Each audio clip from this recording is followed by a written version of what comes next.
So yung ulit ang healthy. Healthy fried cauliflower. Ayan.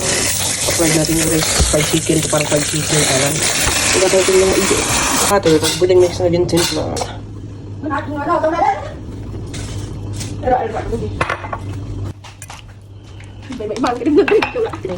Okay ka. Okay. Ayan. Lulublog natin sa breeding mix. Para yan. Okay? Healthy to guys. Parang fried chicken. Totoo. Try nyo. Healthy pa para sa mga babies nyo. Iwas kayo sa ano lang, gawa na kayo ng breeding mix nyo. Tapos lagay nyo itong cauliflower at i-fried nyo. Deep fry ba? Ayan. Gusto ko rin to. Magpapapak din ako nito guys. Okay, maglagay na tayo. Dito tayo mag. Ayan. Uy, kulang sa init guys. Parang fried chicken to guys. Totoo. Try nyo. Kung gusto na ito ng mga baby nyo.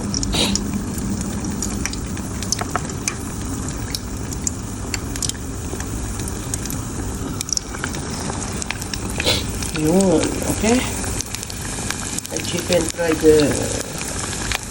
ano nga ito? Cauliflower. Okay. Ano siya guys? So well done. Brown na brown. At ilagay natin sa strainer. Ayan. Diba? Chicken. Fried chicken. Kala mo fried chicken. Cauliflower pa yan. Oh, fried chicken. Fried cauliflower pala.